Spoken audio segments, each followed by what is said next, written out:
Class 11 के syllabus का ये फर्स्ट वीडियो आप लोगों के सामने आ रहा है। फर्स्ट जो यूनिट है क्लास 11 यूनिट 1 लेक्चर नंबर 1, आज डेट हो गया 20/8/2020। ठीक है। आज का जो हम लोगों का टॉपिक है यूनिट 1 जो है, भले इसमें सिलेबस में आप लोगों को दिखेगा भौतिक जगत ये वो सब केवल एक मूल जानकारी है। वो जानकारी पहले मैं आप लोगों को दे देता हूं, उसके बाद हम लोग मात्रक और मापन जो इस यूनिट का मेन कंटेंट्स है वो है मात्रक और मापन, हम लोग उसको समझेंगे। पहले भौतिक जगत क्या है तो इसको आप लोग ऐसे समझें। भौतिकी को समझने के लिए मेरे तरफ से दो बातें, भौतिकी को समझने के लिए मेरे तरफ से दो मुख्य बातों को आप लोग दिमाग में सेट कर लें। अब वो दो बातें हैं क्या?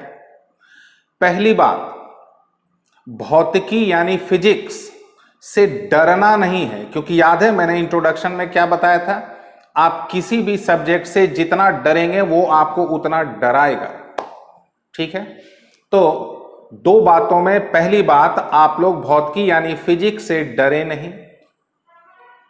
ठीक है, उम्मीद है आप लोगों को समझ में आ गया। और दूसरी महत्वपूर्ण बात, भौतिकी यानी फिजिक्स को हल्के में भी ना लें।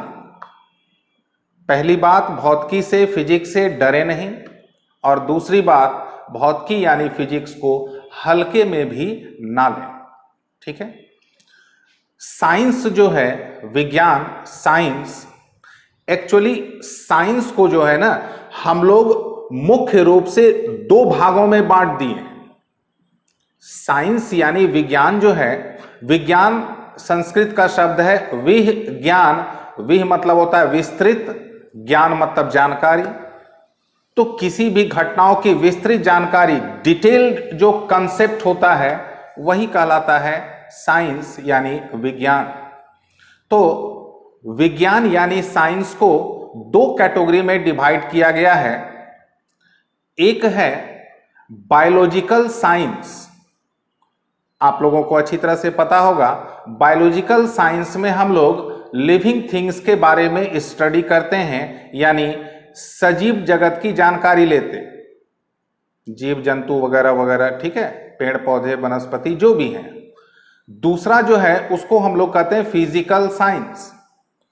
फिजिकल साइंस जो है मुख्य रूप से दो भागों में बटा हुआ है। जब हम लोग अपने चारों ओर देखते हैं, आप लोग ध्यान से सुनेंगे एक एक बातों को, क्योंकि आप लोग मेरे सामने है नहीं, तो मैं इमेजिन करके ही समझा सकता हूं कि आप लोगों को समझ में आ रहा होगा। सामने होने पर क्या होता है ना कि स्टूडेंट के चेहरे का भाव जो है, एक्सप्रेशन दिखता है। तो एक टीचर जो है स्टूडेंट के चेहरे के एक्सप्रेशन से पकड़ लेते हैं कि स्टूडेंट को समझ में आ रहा है या नहीं। लेकिन ऑनलाइन में शायद वो चीज जो है वो मिसिंग हो रहा है। तो आप लोग शब्दों को, बातों को, क्या कहा जा रहा है उसको ध्यान पूर्वक सुनेंगे। और क्योंकि ये क्लास 11 के सिलेबस का पहला वीडियो है, जो भी विद्यार्थी क्लास 11 के इस वीडियो को देख रहे हैं उनको मैं एक बहुत ही सख्त सुझाव दे रहा हूं। उम्मीद कर रहा हूं कि आप लोग उस सुझाव का पालन करेंगे। सुझाव ये है, आप लोग क्लासेस के जो वीडियो हैं, आप लोगों ने जिस टीचर का चुनाव किया है, जिस टीचर का चयन किया है कि मुझे इनके वीडियो को, इनके क्लास के वीडियो को या इनसे हम लोगों को पढ़ना और सीखना है, आप लोग इसको जनरल वीडियो की तरह मत लें। जैसे हम लोग होता है ना कि बैठे हुए हैं, कोई काम नहीं, मोबाइल में बहुत तरह का वीडियो ऐसे देखे, नहीं पसंद आया हटाए, फिर देखे नहीं पसंद आया हटाए। जब आप लोग टीचर के का चयन कर लिए हैं कि हम लोगों को इन्हीं टीचर के क्लास को फॉलो करना है, तो आप लोग उनके क्लास के वीडियो को नॉर्मल वीडियो की तरह ट्रीटमेंट नहीं करें। ठीक है, आप लोग उसको ये समझें कि ये मेरा क्लास है, भविष्य है। तो कंक्लूजन ये निकला कि जब भी आप लोग वीडियो को स्टार्ट करें ना, तो अंत तक आप लोग जरूर उसको ध्यानपूर्वक कंसंट्रेट होकर, एकाग्रचित होकर देखें, ज्यादा आप लोगों को फायदा मिलेगा। ये नॉर्मल वीडियो की तरह मत इसको जो है आप लोग ट्रीट करेंगे, ठीक है। तो उम्मीद कर रहे हैं आप लोग मेरे इस सुझाव का पालन करेंगे। तो हम लोग बात कर रहे थे, विज्ञान को हम लोग दो कैटेगरी में मुख्य रूप से डिवाइड कर दिए हैं, बायोलॉजिकल साइंस और फिजिकल साइंस, ठीक है। बायोलॉजिकल साइंस आप लोग समझ रहे होंगे, जितना तक आपकी समझदारी है उस हिसाब से आप लोग समझ रहे हैं। अब रहा फिजिकल साइंस, इसके बारे में मैं आपको बहुत ही इंटरेस्टिंग और बहुत इजी टर्म में समझा रहा हूं। आप कहीं पर भी खड़े हो जाएं, आप कहीं पर भी खड़े हो जाएं और चारों तरफ घूम करके नजर दौड़ाएं। आप कहीं पर भी खड़े हो जाएं और चारों तरफ घूम के नजर दौड़ाएं, आपको बहुत सारी चीजें दिखेगी।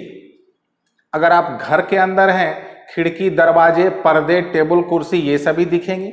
अगर आप घर के बाहर हैं तो पेड़ पौधे दिखेंगे, सड़कें दिखेगी, गाड़ियां दिखेंगी, मकान दिखेंगे, ठीक है। तो कहने का मतलब यह है कि आप कहीं पर भी खड़े होकर के चारों तरफ घूम करके अगर नजर दौड़ाएंगे, आपको बहुत सारी चीजें दिखेंगी, बहुत सारी चीजें दिखेंगी। ये जो मैं यूज कर रहा हूं चीजें, थिंग्स, इंग्लिश में इसको क्या कहते हैं, several objects can be seen when we turn all around we seen various types of things, चीजें, थिंग्स। तो ऐसे सिचुएशन में हम लोगों को जितनी चीजें नजर आती हैं उनको हम लोग एक नाम देते हैं मैटर, यानी उसको हम लोग हिंदी में कहते हैं पदार्थ।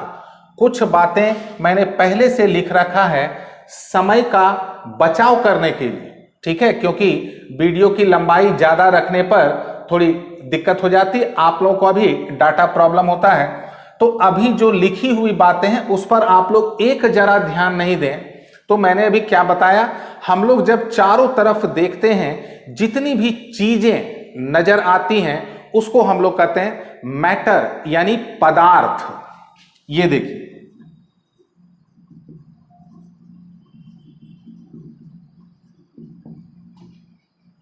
ठीक है। तो ये जो पदार्थ है, मैटर है। अब आप लोग एक दफा आप लोगों को क्या बोला गया, एक बार आप लोग घूम करके चारों तरफ नजर दौड़ा लें, आपको बहुत सारी चीजें दिखेंगी। तो उन चीजों को हम लोग क्या नाम देते हैं, इंग्लिश में कहते हैं मैटर, हिंदी में कहते हैं पदार्थ। अभी एक दो वीडियो जो है मिक्स होकर के चलेगा, हिंदी और इंग्लिश का मिक्स चलेगा। उसके बाद दोनों मीडियम जो है बिल्कुल अलग हो जाएगा, क्योंकि मुझे दोनों मीडियम को मिक्स करके पढ़ाने में थोड़ी सी परेशानी होती है। सेपरेट इंग्लिश मीडियम हो तो दिमाग सेट रहता है, हिंदी मीडियम हो तो दिमाग सेट रहता है। दोनों मीडियम हो, दिमाग को एक्स्ट्रा वर्क करना पड़ जाता है, जो मैं नहीं चाहता। तो मैटर यानी पदार्थ। अब एक बार तो आप लोगों ने घूम करके देख लिया, जितनी चीजें नजर आई हम लोग उसको कहते हैं पदार्थ। उम्मीद कर रहे हैं आप लोग ध्यान से सुन रहे होंगे, समझ रहे होंगे। अब जरा दूसरी बार फिर घूम करके देखें, दूसरी बार आप लोग फिर उसी तरह से घूम के देखें, तो आप लोग कहेंगे कि फिर तो वही चीजें नजर आएगी। बिल्कुल वही चीजें नजर आएगी, लेकिन दूसरी दफा जो घूम के देखना है तो आप लोग उसमें एनालिसिस करेंगे। पहली दफा जितनी चीजें नजर आई थी, दूसरी दफा जब घूम के देखेंगे तो आपको लगेगा कि उनमें से कुछ चीजें सजीव है, यानी लिविंग थिंग्स है, तो कुछ चीजें निर्जीव है, यानी नॉन लिविंग थिंग्स है। ठीक है। अब दोनों दफा जो मैंने आप लोगों को एक 360 डिग्री जो घुमाया, निष्कर्ष क्या निकला, क्यों मैंने आप लोगों को दो दफा घुमाया। पहली दफा घुमाया मैटर यानी पदार्थ, इसकी जानकारी के लिए। और दूसरी दफा घुमाया कि पदार्थ को हम लोग मुख्य रूप से दो तरह से कैटेगराइज करते हैं, एक लिविंग, एक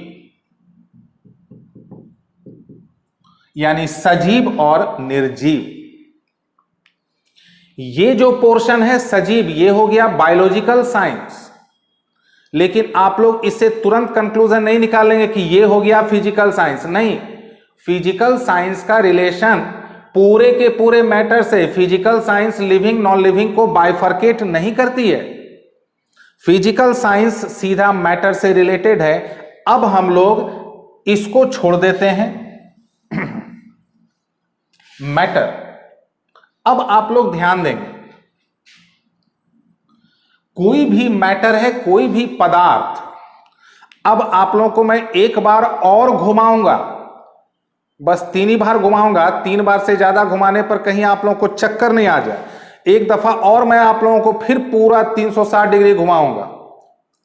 अब आप लोग तीसरी दफा, पहली दफा मैंने क्यों घुमाया, बहुत सारी चीजें दिखती हैं, all such things which can be seen by us are called matters.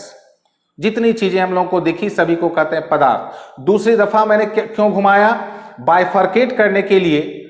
जितनी भी चीजें हम लोगों को नजर आई उनमें से कुछ लिविंग थिंग्स थे, कुछ नॉन लिविंग थिंग्स थे। ठीक, तीसरी दफा मैं फिर आप लोगों को घुमा रहा हूं। तीसरी दफा फिर आप लोग घूमे और तीसरी दफा जो घूमने का, पूरे अपने चारों तरफ की चीजों को देखने का जो मकसद है, पर्पस है, वो ये है, आप लोग देखेंगे जितने अलग अलग मैटर्स आप लोगों को दिख रहे हैं, सबका शेप, साइज और स्ट्रक्चर, आकृति, आकार और संरचना अलग अलग है। आकृति, आकार, संरचना अलग अलग है। ठीक है, अब आप लोग टेंशन नहीं लें, चौथी बार मैं आप लोगों को नहीं घुमाने वाला हूं, बस 3 ही बार काफी है। तो हम लोग जब, कहने का मतलब ये, हम लोग अपने आसपास जितने भी मैटर यानी पदार्थ को देखते हैं तो सबों का अलग अलग अगर मैटर हो तो हम लोगों को दिखता है सभी का शेप, 3 चीजें ध्यान रखेंगे, मैं फिर से रिपीट कर रहा हूं, शेप, साइज और स्ट्रक्चर, यानी आकृति, आकार और संरचना। ये तीनों में डिफरेंसेस यानी भिन्नता होती है। अब जब हम लोग इन्हीं 3 चीजों को स्टडी करते हैं, जब हम लोग शेप, साइज और स्ट्रक्चर, इन 3 चीजों के बारे में जब हम लोग स्टडी करते हैं, then this branch of science is called physical science. इसी ब्रांच को हम लोग कहते हैं भौतिक विज्ञान। इसको मुख्य रूप से 2 भागों में बांटा गया है। इसको भौतिक विज्ञान को मटेरियल साइंस भी कहते हैं।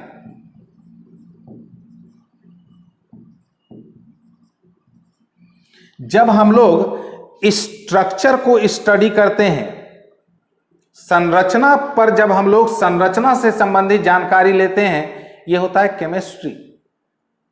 ठीक है, और जब हम लोग शेप और साइज पर कंसंट्रेट होते हैं, यानी आकृति और आकार पर जब हम लोग कंसंट्रेट होते हैं, उसमें एक टर्म और जुड़ जाता है, उस पर मैं अभी आ रहा हूं, अवस्था। ठीक है, तो ये हो जाता है फिजिक्स। तो फिजिक्स और केमिस्ट्री जो है एक ही सिक्के के 2 पहलू कहलाते हैं। बस दोनों का रिलेशन किससे है, मैटर से। ठीक है, फिजिक्स और केमिस्ट्री दोनों का रिलेशन किससे है, मैटर से। बस एक मैटर के बारे में क्या पढ़ना है, इसके आधार पर फिजिक्स और केमिस्ट्री जो है वो अलग हो जाते हैं। फिजिक्स में शेप साइज तो ठीक है, एक टर्म और अटैच हो जाता है, स्टेट, जिसको हम लोग कहते हैं अवस्था, स्टेट। आप लोगों को पता ही होगा, अगर कोई वस्तु गतिशील दिख रही है तो वो स्थिर नहीं है, अगर कोई वस्तु स्थिर दिख रही है तो वो गतिशील नहीं है। तो इसको हम लोग कहते हैं अवस्था। तो उम्मीद कर रहे हैं आप लोगों को भौतिक जगत की मूल बातें आप लोगों को समझ में आ गई। ठीक है, अब हम लोग भौतिक जगत के मामले को आगे बढ़ाते हैं। आप लोग एक दो बात ध्यान रखिएगा। सबों ने क्लास 10 तक सबों ने बढ़िया से पढ़ा है, ठीक है। क्या आप लोगों को हिस्ट्री में, इतिहास में, क्या आप लोगों को कोई नियम या प्रमेय यानी लॉ, थ्योरम, प्रिंसिपल यानी सिद्धांत कभी नजर आया? नहीं। ये चीजें जो हैं केवल साइंस में हम लोगों को दिखने को मिलता है। तो उसके पीछे रीजन क्या है, साइंस क्या है, इसको जैसे मैंने शुरू में क्या बताया, विज्ञान, विस्तृत ज्ञान, डिटेल कंसेप्ट लेना। तो इसके लिए हम लोग क्या करते हैं कि बहुत सारी ऐसी स्थितियां हैं, बहुत सारे ऐसे सिचुएशंस हैं जिनको एक स्टैंडर्ड माना गया है, मानक माना गया है, उसको हम लोग कहते हैं लॉ, नियम। कोई साइंटिस्ट ने किसी घटना से संबंधित कोई स्टेटमेंट दिया, कोई एक्सप्लेनेशन दिया और वो प्रैक्टिकली प्रूव्ड है, प्रायोगिक रूप से प्रमाणित है, तो वो थ्योरम या प्रिंसिपल थ्योरम बन जाते हैं। ठीक है, तो इस तरह से लॉज यानी नियम, थ्योरम्स यानी प्रमेय, प्रिंसिपल यानी सिद्धांत, ये सभी आपको साइंस में मिलेंगे। हाँ, मैथमेटिक्स में बहुत सारे थ्योरम्स मिलते हैं, मैथमेटिक्स में भी मिलते हैं, क्योंकि वो भी कैलकुलेशन पर आधारित है। लेकिन आपको हिस्ट्री और सिविक्स में आपको नियम, प्रमेय, सिद्धांत, कथन, ये सब आपको नहीं मिलेगा। तो उम्मीद कर रहे हैं यहां तक आप लोगों को एक मूल बातें समझ में आ गई। अब हम लोग आते हैं फिजिक्स के क्लास 11 के यूनिट 1 पर, जिसका मुख्य टॉपिक है यूनिट्स एंड मेजरमेंट्स। अब आप लोग, मैं इस रफ वर्क को मिटा देता हूं।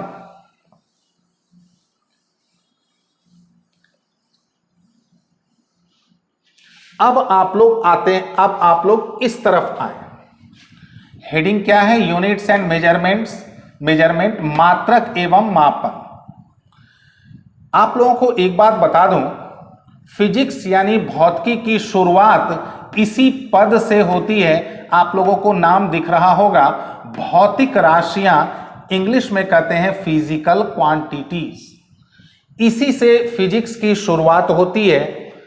अब आप लोगों को लग रहा होगा कि ये फिजिकल क्वांटिटीज यानी भौतिक राशियां है क्या। यकीन माने आप लोगों के लिए ये टर्म नया नहीं है, लेकिन नया है। अब आप लोग कहेंगे ये क्या हो गया, नया नहीं है लेकिन नया है। नया नहीं है इसलिए आप लोगों ने इसको 9 क्लास में ही पढ़ा, लेकिन नया है इसलिए आप लोगों ने इस वर्ड पर, इस टर्म पर ध्यान नहीं दिया। पढ़ा लेकिन ध्यान नहीं गया, बहुतों का ध्यान नहीं गया। अब मैं आप लोगों को समझा रहा हूं, एक बहुत मैं छोटा सा एग्जाम्पल दे रहा हूं।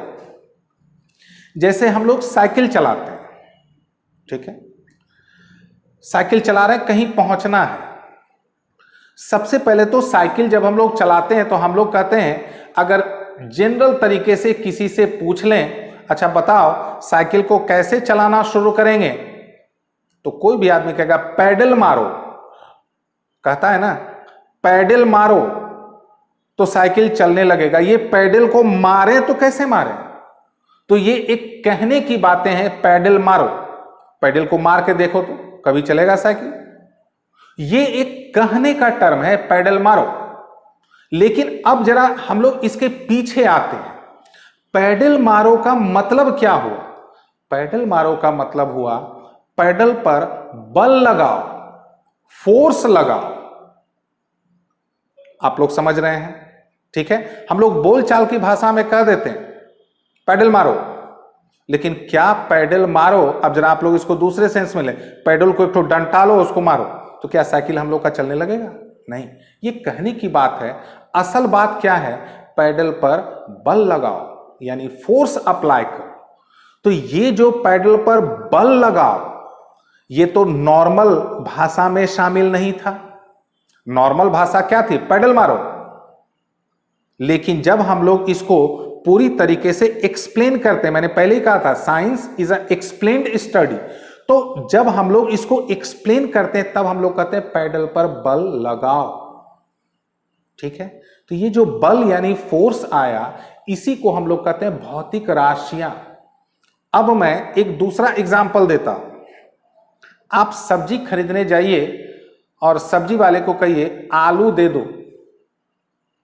ठीक है, तो आलू दे दो कहने से क्या आपको आलू पकड़ा देगा? वो पूछेगा कितना। तो कितना मतलब वो आलू का क्या पूछ रहा है? द्रव्यमान। क्या पूछ रहा है वो? द्रव्यमान, मास। तो वो जो द्रव्यमान यानी मास है, उसको भी हम लोग कहते हैं भौतिक राशि। बात समझ में आया? जैसे हम लोग कहते हैं नॉर्मल, वो आदमी बहुत तेज बाइक चला रहा है, बहुत तेज बाइक चला रहा है। अब इसको थोड़ा हम लोग एक्सप्लेन करते हैं। हम लोग कहते हैं उसके बाइक की चाल यानी स्पीड बहुत ज्यादा है।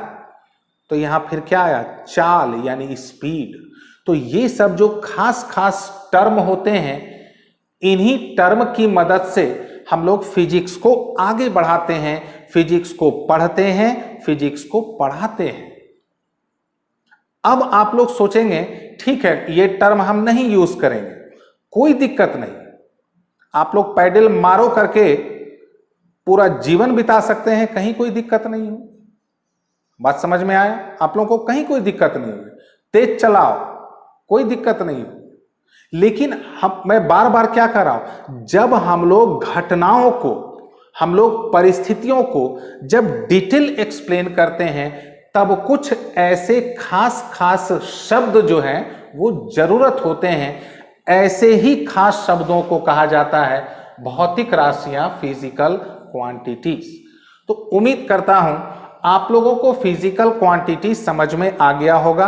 अब मैं परिभाषा आप लोगों के सामने है, मैंने ही लिखा है, फिर भी मैं इसको पढ़ देता हूं, और आप लोग भी एक बढ़िया कॉपी लेकर के वीडियो को पॉज करके जितनी बातें बोर्ड पर मेरे द्वारा कही जाए कि लिखना है, उसको जरूर डेट वाइज लिखते जाएंगे। डेट डाल देंगे कॉपी पर, और जितनी बातें मेरे द्वारा बोला जाए वीडियो पॉज करके उतनी बातों को कॉपी पर नोट करेंगे, क्योंकि कॉपी पर नोट होना बहुत जरूरी है। अंत तक वही साथ निभाएगा। अगर इसका पता करना हो तो आप अपने सीनियर से पूछ लें कि कॉपी, बोर्ड पर लिखी गई बातों को जब कॉपी पर नोट करते हैं उसका क्या महत्व होता है। भौतिक राशियां वे पद जिसके द्वारा भौतिकी के नियमों एवं इससे संबंधित घटनाओं का अध्ययन किया जाता है, भौतिक राशियां कहलाती है। मैंने आप लोगों को विस्तार से समझाया। ये तो परिभाषा है, परिभाषा एक सीमित होती है, लेकिन उसका समझना और समझाना जो है विस्तृत होता है, डिटेल्ड होता है। जैसे मैंने कुछ यहां उदाहरण लिखा है, ध्यान रखेंगे यहां डॉट डॉट डॉट डॉट है, ऐसा नहीं समझेंगे आप लोग इतने ही भौतिक राशियां होती है, बहुत सारी होती है। अभी तो शुरुआत है, हम लोग को बहुत सारी भौतिक राशियां पढ़ भी चुके हैं, नई नई भौतिक राशियां आने वाला भी है। Physical quantities, those terms through which laws of physics and the concerning phenomena यानी संबंधित घटनाएं कैन बी स्टडीड और explained are called physical quantities. यही एग्जाम्पल को मैंने यहां रिपीट किया है। Mass, length, time, speed, force, temperature, dot dot dot dot dot. ठीक है, तो उम्मीद करता हूं भौतिक राशियां यानी फिजिकल क्वांटिटीज आप लोगों को समझ में आ गया हो। इसको मैं एक और सरल तरीका बता दूं। ठीक है, बहुत सरल तरीका मैं बता दूं। जैसे हम लोग कहते हैं कोई वस्तु बहुत गर्म है, कहते हैं ना बोलचाल में, बहुत गर्म है। इसको हम लोग फिजिक्स के लैंग्वेज में कहेंगे कि इस वस्तु का टेम्परेचर बहुत ज्यादा है। तो यहां देखिए क्या आ गया, टेम्परेचर। तो ऐसा मैं एक बात फिर से आप लोगों को रिपीट कर दूं, ऐसा नहीं है, ऐसा नहीं आप लोग समझें कि भौतिक राशियां जब तक हम लोग नहीं जानेंगे हम लोगों का जीवन जीना मुश्किल हो जाएगा, ऐसी कोई बात नहीं। लेकिन जब हम लोग साइंस को आगे बढ़ाने के लिए तैयार हैं, साइंस को आगे पढ़ने के लिए तैयार हैं, इसका मतलब हुआ हम लोग सिचुएशंस को डिटेल पढ़ने के लिए तैयार हैं, तब वहां पर ऐसे शब्दों की आवश्यकता जरूर होगी। ठीक है, अब आप लोग आइए इस बोर्ड पर भौतिक राशियों के आवश्यक तत्व, एलिमेंट्स ऑफ फिजिकल क्वांटिटीज। इसको मैं एक एग्जांपल देता हूं, आप लोगों को तुरंत एक बार में ही समझ में आ जाएगा। फिर से मैं वही एग्जांपल देता हूं। मान लेते हैं आप लोग गए सब्जी वाले के पास, आलू दे दो, पूछा कितना, तो आप लोगों ने कहा 2 केजी। ठीक है, अब अगर द्रव्यमान यानी मास,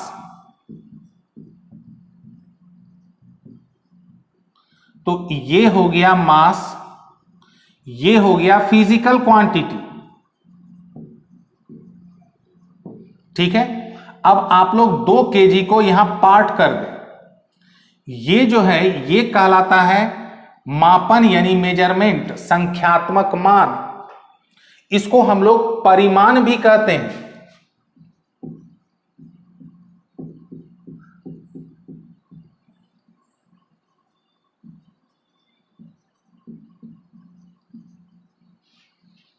इसको हम लोग क्या कहते हैं, परिमाण भी कहते हैं, मैग्नीट्यूड।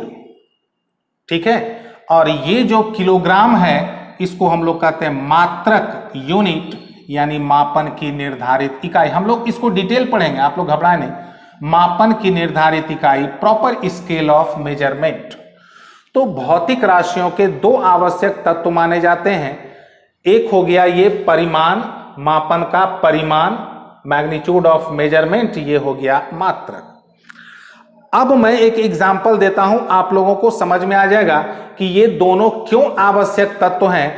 अब ऐसे आप लोग दुकान जाएं और कहें आलू दे दो 3, आलू दे दो 5, तो क्या सब्जी वाला समझ पाएगा? नहीं, वो पूछेगा 5 क्या है कि नहीं। तो आप लोग चले गए, मान लेते हैं कुछ भी आटा लेने चले गए और कह दें उसको आटा दे दो 50, तो पूछेगा ना 50 किलोग्राम दें, 50 ग्राम दें, क्या दें।